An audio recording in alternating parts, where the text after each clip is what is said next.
You're watching Goal.com's mid-season review, focusing on the biggest clubs in Europe. Let's talk about AC Milan. Pete, let's be frank, terrible start to the season. Lost a couple of big players to PSG in the summer. That didn't help. But they've turned it around. And another setback recently, Nigel de Jong's out for the rest of the season. So they've got to move in January for someone. Yeah, perhaps they could move in the January transfer window. But as you said, you know, they did have the teething problems at the start of the season. Max Allegri looked like he was going to lose his job at one stage, having to plan without Zlatan Ibrahimovic and Thiago Silva. Took them a while to find their form, but you know, coming into the winter, they're not too badly off in the league compared to where they were. They had a good unbeaten run, and obviously through in the Champions League, which is key as well. But you know, Nigel de Jong has been key to what they've been doing through the autumn, and to replace him from what they already have on the books, you're looking at the likes of Ambrosini or Flamini. So maybe perhaps there could be scope to go into the January market. I think Galliani has said that Milan won't be doing an awful lot of business in January. If they do let a player go, they'll bring someone in. I think Robinho sounds like he's heading off to Santos, which will free up the squad space and the wages to make a move for Mario Balotelli, who's their top target. It won't be a permanent transfer, I'm quite sure of that. Milan simply don't have the funds to spend 20, 25 million euros, but they can afford his 5 million euros net wages. Balotelli wants to go back to Italy. He's just had a baby. He's fallen out with Roberto Mancini at City, and he's never made a secret that his dream is to play for Milan. He was once pictured wearing a Milan shirt while he's at Inter. So I think if they do anything in January, it'll be Balotelli to come in for Robinho. I think that'd be a good signing. I think they certainly need a striker. You know, Pato constantly injured, you know, never seems to be able to keep fit. So it is an area I think that they need to strengthen, and it would seem a sensible move. I think that Balotelli at Man City causes one or two problems, and you know, he has his moments with Mancini. So to go back to Italy would make sense to me. I think he's a very, very volatile character.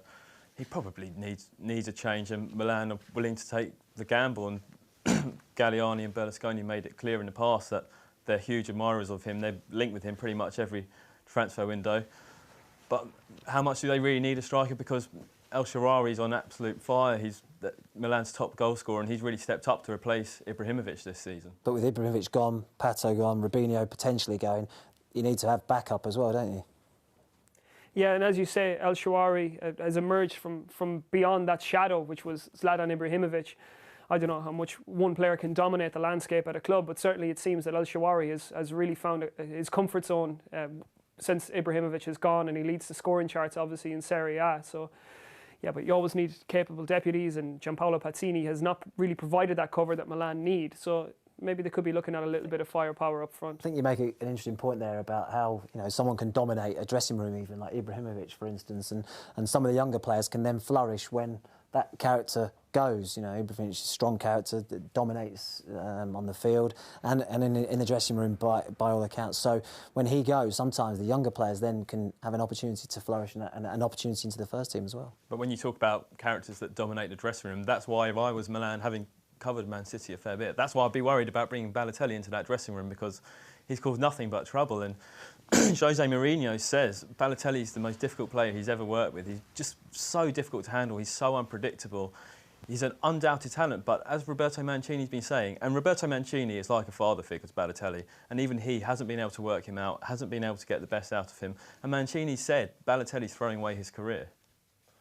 What about Allegri then? How can he handle Balotelli?